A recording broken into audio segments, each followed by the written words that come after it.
नमस्कार. दिनांक 26 ऑक्टोबर 1947 दिल्ली येथील पंतप्रधानांचं सरकारी वासभवन अधिकृत निवासस्थान तीन मूर्ती भवनमध्ये संध्याकाळी विलिनीकरणाच्या जम्मू काश्मीरच्या विलिनीकरणाची सगळी प्रक्रिया पूर्ण झाली. सकाळीच महाराजांनी सही केली होती, संध्याकाळी माउंटबॅटननी चर्चेअंती सही केली आणि जम्मू काश्मीरचा विलयाचा विषय हा पूर्ण झाला. जम्मू काश्मीर भारताचा अविभाज्य अंग झाला. रात्रीच सैन्याच्या मुख्यालयामध्ये सगळ्या वरिष्ठ अधिकाऱ्यांना बोलावलं गेलं आणि त्यांना सांगितलं गेलं, तातडीनं बोलावलं होतं. त्यामुळे हे सगळे सैन्याधिकारी हे लवकर लगेच आले. त्यांना सांगितलं गेलं की विलयाची प्रक्रिया पूर्ण झालेली आहे, जम्मू काश्मीर हा भारताचा अविभाज्य अंग झालेला आहे आणि उद्याच पहाटे लवकर श्रीनगरला सैन्य पाठवायचं आहे. डॅकोटा विमानं सज्ज केली गेली आणि दुसऱ्या दिवशी सकाळपासनं श्रीनगरला सैन्य पाठवण्यात आलं. पहिल्या दिवशी 28 फेऱ्या झाल्या, दुसऱ्या दिवशी डॅकोटाच्या 30 फेऱ्या झाल्या आणि असं हे सुरू राहिलं काही दिवस. प्रत्यक्ष श्रीनगरच्या विमानतळाची काय स्थिती आहे हे मात्र दिल्लीमध्ये माहिती नसल्यामुळे पॅराट्रूपर्स देखील त्या सगळ्या सैन्यामध्ये होते. वेळ पडली तर पॅराशूटने खाली उतरायचं अशी देखील तयारी होती. पण सुदैवानं श्रीनगरचं विमानतळ हे पाकिस्तानी सैन्याच्या हाती पडलं नव्हतं. पण धावपट्टी याला मात्र डागडुजीची गरज होती आणि 26च्या रात्रभरात ती डागडुजी व्हायला पाहिजे होती आणि ते डागडुजीचं काम श्रीनगरच्या संघ स्वयंसेवकांनी रात्रभर त्या हवाईपट्टीची डागडुजी केली. या स्वयंसेवकांचे म्होरके होते बलराज मधो, हे प्रचारक होते, संघाचे कार्यकर्ते होते. 27 तारखेला सकाळपासून त्या ठिकाणी सैनिक यायला लागले. आक्रमण 22लाच झालं होतं. इथे एक लक्षात घेतलं पाहिजे की याची योजना ही खूप आधी 20 ऑगस्टलाच तयार होती. पाकिस्तानमधल्या बन्नू या ब्रिगेड हेडक्वार्टर्समध्ये त्या ब्रिगेड हेडक्वार्टर्सचा प्रमुख होता ब्रिगेडियर मरे आणि त्या ठिकाणी तैनात होता मेजर ओंकार सिंग. ह्या मेजर ओंकार सिंगच्या हाती 20 तारखेला एक बंद एन्व्हलप पत्र हे त्याच्या हाती पडलं. त्या एन्व्हलपवर लिहिलं होतं अर्जंट, पर्सनल, कॉन्फिडेन्शियल. ते बघून मेजर ओंकार सिंग थोडा गोंधळला, द्विधा मनस्थितीत आला. काय करायचं? पर्सनल आणि कॉन्फिडेन्शियल लिहिलेलं आहे म्हणजे उघडता येणार नाही, पण अर्जंट म्हटलेलं आहे. मग अर्जंट असं जर म्हटलं असेल तर ते आता उघडलं पाहिजे आणि महत्त्वाचा सैन्याचा निरोप असू शकतो आणि त्यामुळे तो लगेच निरोप ब्रिगेडियर साहेबांना दिला पाहिजे. म्हणून मेजर ओंकार सिंगनी ते पत्र हे उघडलं. ते पत्र उघडून त्याच्यामध्ये जो मजकूर होता तो पाहिला आणि त्याचे डोळेच फिरले.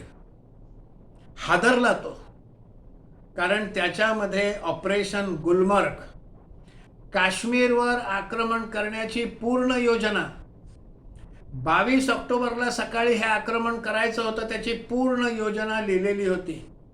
आणि ते पत्र आलं होतं पाकिस्तानचा सैन्य प्रमुख जनरल फ्रँक मसरी. असे हे सगळे तिन्ही ठिकाणचे सैन्य प्रमुख होते. भारताचा सैन्य प्रमुख जनरल फ्रँक रॉय बुचर, काश्मीरचा सैन्य प्रमुख HL स्कॉट आणि पाकिस्तानचा सैन्य प्रमुख जनरल फ्रँक मुसरी. हे तीनही सैन्याधिकारी हे इंग्रज होते. त्यामुळे स्वाभाविक इंग्लिश सरकारला काय हवं होतं त्याप्रमाणे त्यांनी रचना केल्या. इंग्लिश सरकारला काश्मीर हे पाकिस्तानात विलीन व्हायला हवं होतं. त्यामुळे जनरल स्कॉटनं जी सगळी तयारी केली ती अशी ठेवली की सीमेवर सैन्य कमी राहील आणि बाकीच्या ठिकाणी सैन्य विखुरलेलं राहील. म्हणजे ज्या वेळेला पाकिस्तानमधनं आक्रमण होईल त्यावेळेला काश्मीर सीमेवर कोणीच असणार नाही, फार तुरळक सैन्य असेल. असंच त्यांनी सगळं केलं. इथे मात्र हा ब्रिगेडियर मरे याला लगेच लक्षात आलं की या मेजर ओंकार सिंगला नजर कैदेत ठेवलं पाहिजे, कारण हा हिंदू आहे, याची निष्ठा भारताच्या बाजूने असणार. हा एकतर जम्मू काश्मीरच्या अधिकाऱ्यांना किंवा भारताच्या अधिकाऱ्यांना ही सगळी योजना सांगेल, आणि म्हणून या मेजर ओंकार सिंगला नजर कैदेत ठेवलं गेलं. मेजर ओंकार सिंगचा जीव वरखाली होत होता. ही सगळी माहिती ही भारतीय सैन्याधिकाऱ्यांना दिली पाहिजे, पण देणार कशी? नजर कैदेत होता, तो संधी पाहत होता इकडनं निसटण्याची, आणि एक दिवस त्याला ही संधी मिळाली. 20 ऑक्टोबरला तिकडनं निसटला आणि थेट अंबालाला आला. अंबालाला त्यांनी मालगाडी पकडली आणि दिल्लीला आला. दिल्लीला आला त्या दिवशी दिवस होता 21 ऑक्टोबर 1947. दुसऱ्याच दिवशी सकाळी आक्रमण होणार होतं. त्यांनी भारतीय सैन्याधिकाऱ्यांना आणि सरदार बलदेव सिंग हे जे संरक्षण मंत्री होते त्यांना ही सगळी माहिती सांगितली, पण कोणीच विश्वास ठेवला नाही. कारण असं काही होऊ शकतं, हे इंग्रज आणि पाकिस्तानी हे पाठीत खंजीर खुपसू शकतात असं कोणालाच वाटलं नव्हतं, आणि त्यामुळे याच्या म्हणण्याकडे दुर्लक्ष दिलं. हा का बहुतेक वेडावेडा झालाय असं यांना वाटलं आणि पाठवून दिलं त्याला. हा तिकडनं निघाला, तो पंजाबमध्ये आपल्या गावी आला, आणि 22 तारखेला सकाळी ऑपरेशन गुलमर्गचं आक्रमण हे जम्मू काश्मीरच्या सीमेवर झालं. मग मात्र शोधाशोध सुरू झाली.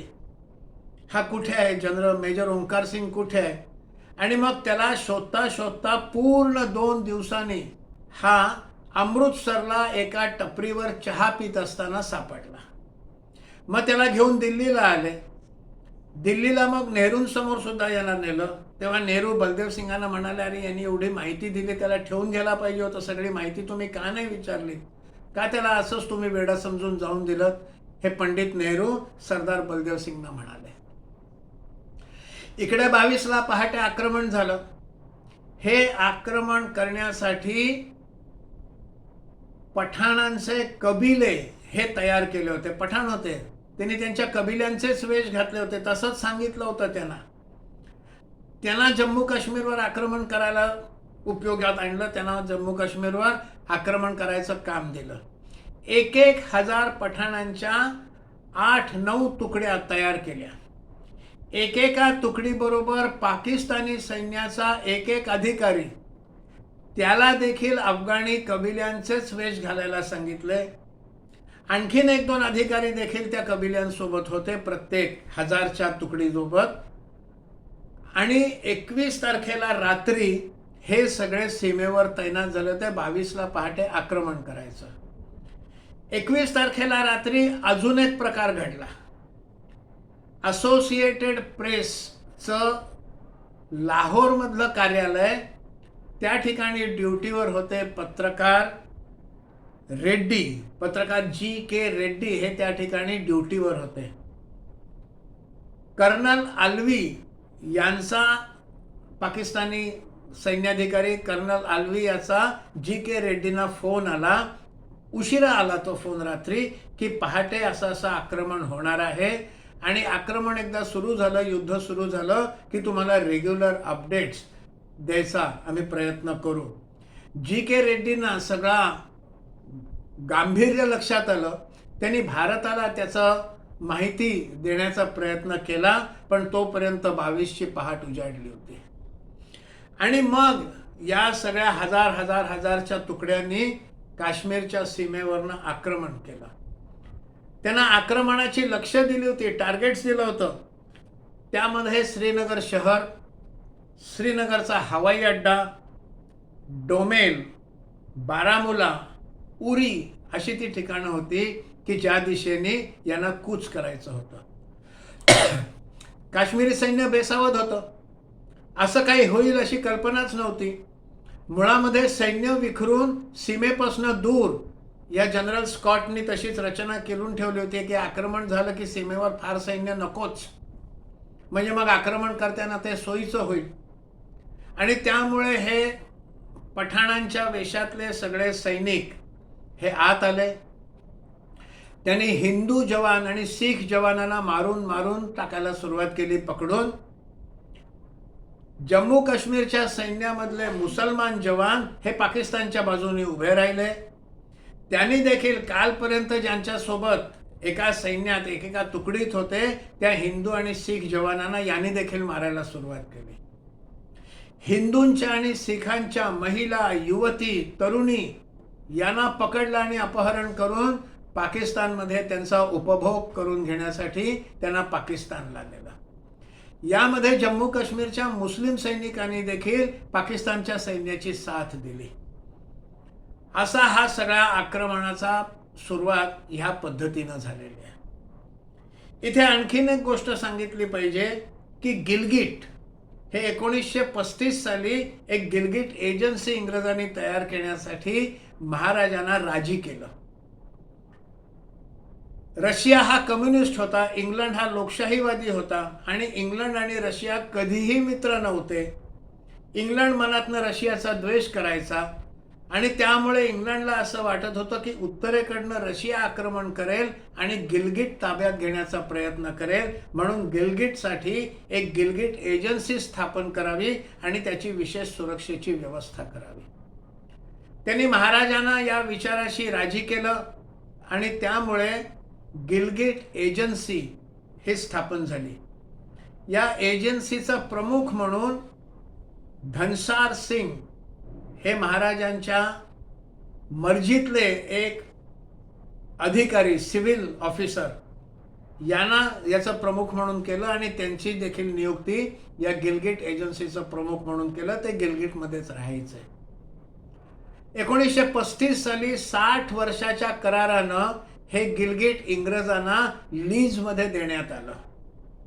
पण 12च वर्षात 1947 साली इंग्रजांनी हा करार सोडला आणि पुन्हा गिलगिट हे महाराजांना दिलं. पण गिलगिट एजन्सी कायम राहिली आणि धनसार सिंग हे या गिलगिट एजन्सीचे प्रमुख म्हणून राहिले. 31 ऑक्टोबर 47च्या रात्री इंग्रज आणि पाकिस्तानी सैन्याधिकाऱ्यांनी, त्याच्यामध्ये मेजर ब्राऊन आणि मेजर हैदर यांनी धनसार सिंग यांच्या निवासस्थानावर आक्रमण केलं. धनसार सिंग यांच्याकडे एक पिस्तूल होती, त्यांचे 2 सेवक होते, त्यांच्या एकाच्या हातामध्ये एअरगन होती. आता एक पिस्तूल, 2 सेवक आणि एक एअरगन एवढ्याने ते किती वेळ तप धरणार. शेवटी धनसार सिंग हे जखमी झाले, पाकिस्तानी सैन्याच्या ताब्यात आले. त्यांनी त्यांचं अपहरण करून पाकिस्तानमध्ये नेलं. धनसार सिंग यांचं पुढे काय झालं हे कोणालाही माहिती नाही. पण युद्ध संपल्यानंतर धनसार सिंग यांना मारणारा मेजर ब्राऊन याला पाकिस्ताननं स्टार ऑफ पाकिस्तान हा किताब दिला. असं हे युद्ध या पद्धतीनं सुरू झालं. हे युद्ध पुढे 400 दिवस चाललं. 48 सालच्या अखेरपर्यंत हे युद्ध चाललं. या युद्धाचे 2 पैलू आपण पुढच्या 2 भागांमध्ये पाहणार आहोत. त्यातला एक पैलू म्हणजे युद्धाच्या दरम्यान जे वेगळे वेगळे निर्णय भारतीय सरकारनं घेतले, ज्याचे पुढे दूरगामी परिणाम झाले, ते निर्णय कोणकोणते होते आणि त्यांचे परिणाम काय काय झाले हे एका भागात बघणार आहोत. आणि एका भागामध्ये म्हणतात ना की युद्धस्य कथाः रम्यः, अशा कथा सांगणाऱ्यालाही मोठी गंमत वाटत असते आणि ऐकणाऱ्यालाही गंमत वाटत असते. अशा अनेक घटना युद्धादरम्यान नेहमीच घडत असतात. याही युद्धामध्ये भारतीय सैनिक आणि भारतीय सैनिकी अधिकारी यांनी प्रचंड पराक्रम गाजवलेला आहे. अशक्य अशा मोहिमा आपल्या सैनिकांनी आणि सैनिकी अधिकाऱ्यांनी यशस्वीपणे पार पडलेल्या आहेत. त्या कुठल्या मोहिमा ते आपण एका भागात असं 2 भागामध्ये बघणार आहोत. तोपर्यंत ही मालिका लोकांना माहीत व्हावी म्हणून शेअर करा, लाईक करा आणि सबस्क्राईब करा अशी विनंती आहे. धन्यवाद.